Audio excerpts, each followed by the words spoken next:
Alright, cool. So, salt, whatever. We've got our. And my first instinct with that, and something I want you to incorporate later in the song, is going instead, which is D, A, B, not your pinky but your ring. And, it's like, it definitely, the song goes boom, boom, boom, like all the time, but you could also go. There's going to be some point in the song where you're going to want to do one and one, one and one, maybe for the second verse to give it a different feel. If it makes sense, you could be like boom, boom, boom, boom, boom, boom, boom, or you could do it on the very last one. That would be my other suggestion. The wind started blowing, I did this, and cool. So, but at any rate, the stuff we talked about doing is going. Hitting that, so that's just like being able to picture an octave from here to here and just going straight to it. I did it with my index just so you'd be there. Cool, so there's option one. We talked about how at the very bottom of the page, at the end of the intro, he goes, and we probably want to do that with him unless he just did it this time because that's what he did this time. So there we go, so it's like, regular one. Now this one, boom, boom, boom, boom, now good and down, she done, the wind's blowing.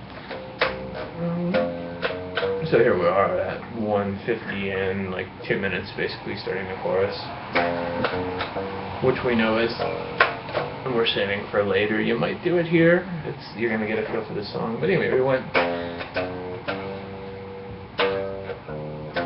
and that was using a D string to transition all ring finger because we're on our way back here. And then we decided to do that. We could do the whole thing down here. That'd be another option. We were already up here doing this, so and it's good moving around. Sounds better to go. There we are. So that makes our whole chorus. 2, 3.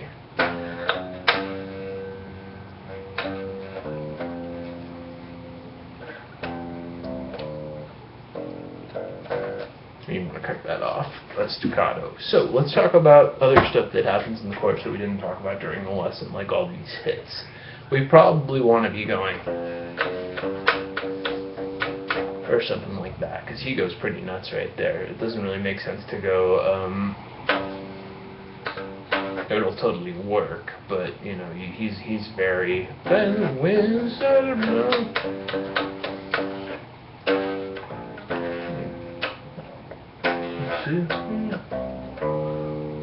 So yeah, just that first time at least, if you listen to him doing it, and just listen for those, the times where he's like jing jing jing jing jing jing jing, and this would be a good time to ask the drummer whether you guys want to do it or not. It's really important to communicate with the drummer and not just be like, I hope the lead singer knows anything about arranging, especially if you want to like become a useful band member versus just like, I'll figure out a part at the end, I'm the team player.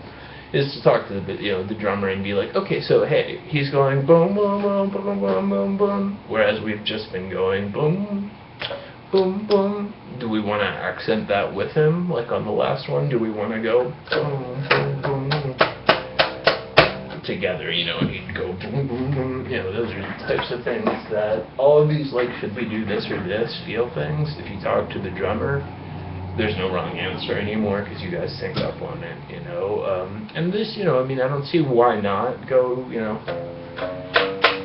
or whatever he's doing during the chorus.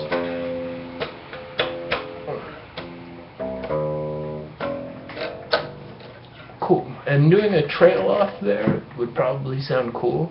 It's tough to trail off with just the second fret, so, as long as it's staccato, that's cool, but you could kind of go.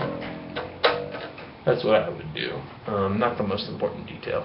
So there we go. That's what we did so far. And Yeah, so then the other thing I want to bring up again is just like during the verses, like this is a dynamics up, dynamics down song. It has to be. Is there ever a guitar solo or anything, or is it just he sings, he doesn't, he sings, he doesn't? That's what I know about it.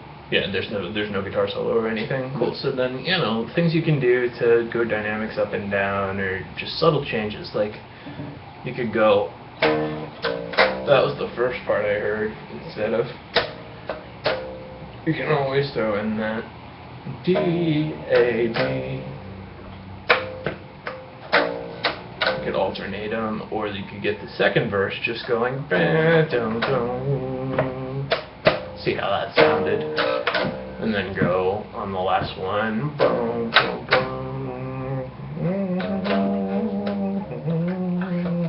Anyway, so just boom, boom, boom works too, though we definitely want to be going boom, boom, boom, plenty.